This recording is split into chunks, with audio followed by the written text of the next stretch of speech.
Hello, Bashar, and thank you for everything you have offered us. I so appreciate you.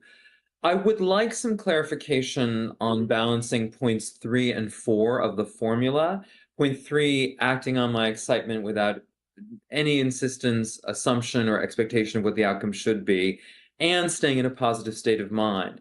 So my clarification is I get how I should let go and allow things to unfold and trust that the abundance that I'm seeking in this specific example can come from many different ways. But I'm not sure how I can stay in a positive state of mind without some belief that it is going to work, that I am going to have my needs met. So, how can I both have no insistence that it's going to work and yet stay in a positive state of mind? Can you expand on that for me? Yes. First of all, understand that by letting go of insistence, that is a way for opening up to receive what you truly need. Because insisting on things may actually close the door to receiving what you truly need. Because your insistence may be saying, I know what is best, I know what I need, and maybe you don't. So the idea is to drop the insistence, because insistence limits your ability to actually receive what you need. I will remind you of the 7 basic needs of life. You need air, you need water, you need sleep, you need food, you need some form of shelter or positive constructive environment that allows you to thrive. You need the idea of connection or relationship with something, whether it's a person or not.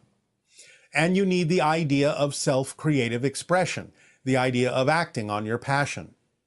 If you say you have needs that go beyond those, then they are not needs, they are insistences on something that may not be what you need, but may only be representative of what your ego system wants. And it may not be aligned with what you truly need.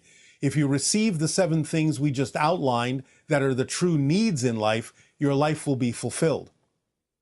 So you have to pay attention to whether the idea of what you say are your needs are actually really wants, or are they truly aligned with the 7 needs we just outlined? The idea of staying in a positive state is, again, your ability to experience whatever happens in a more constructive, beneficial way. Why would you want to stay in a negative state and experience things in a negative way, in a destructive way, in a way that doesn't serve you positively?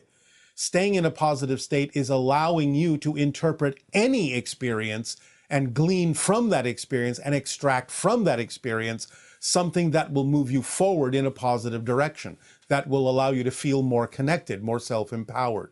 So the question is, why wouldn't you choose to stay in a positive state no matter what happens, knowing that if you do stay in that positive state, you'll be able to get a benefit out of whatever's going on? Even if you recognize that what manifested is something you don't prefer, that's just an objective observation. Staying in a positive state will allow you to understand how that manifestation can still serve you in a positive way by being there.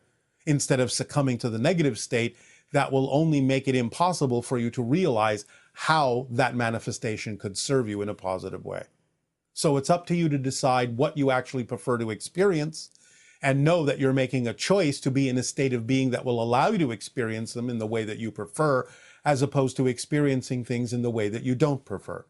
So it's just simply a choice you make based on how you would like to experience things. And by understanding what your true basic needs are, and not calling things that are egotistical wants things that you actually think you need, when in fact you may not. Hey, Bashar. Good day. Hi. I am so excited by this. I really thank you for this. It is our passion and our pleasure. What would you like to discuss? Well, my personal growth is really important to me. I've known that since I was a little kid.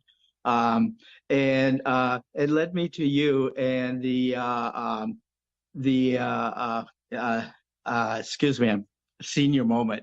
The formula? The formula, thank you. Yes, and I've taken to the formula, and I have a really good understanding of it. And it's also, I have the law of attraction information as well.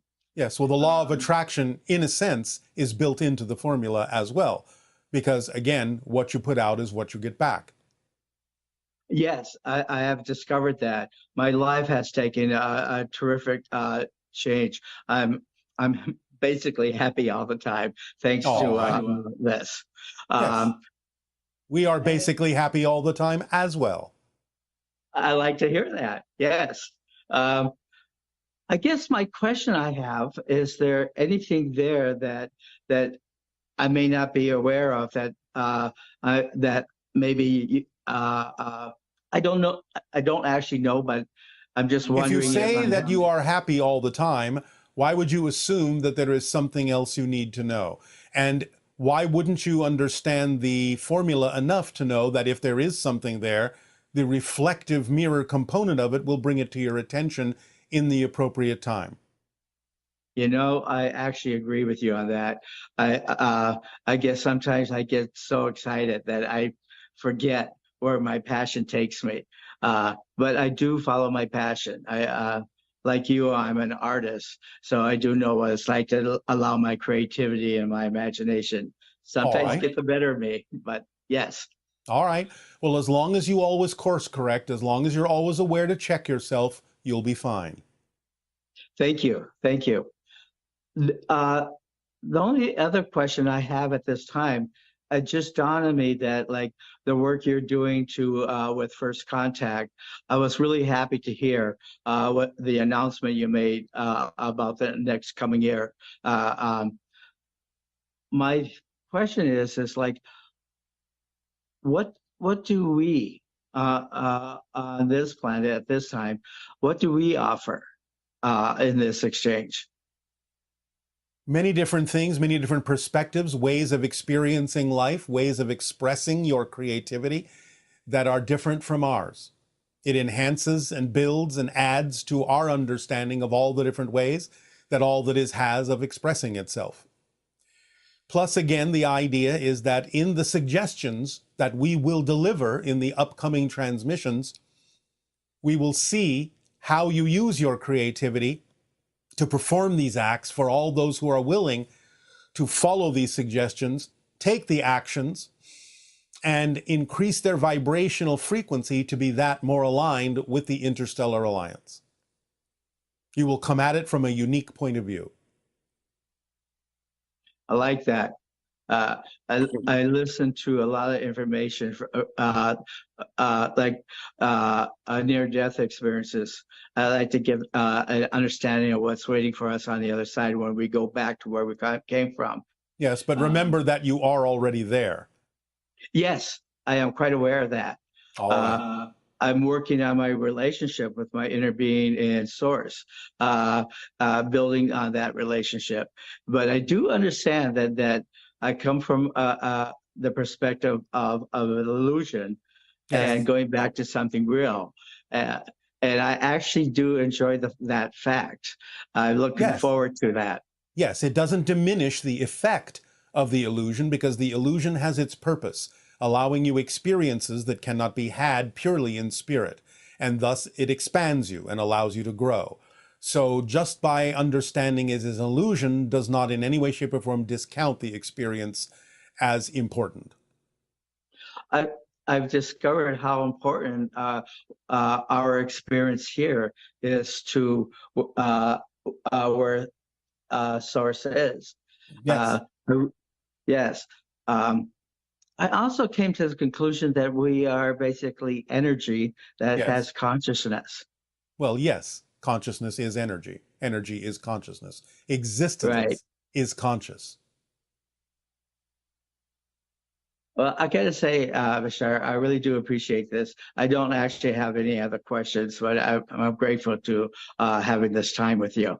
As are we. We thank you for the co-creation of the interaction, and again, bid you an exciting path and journey. Aveo. Avail.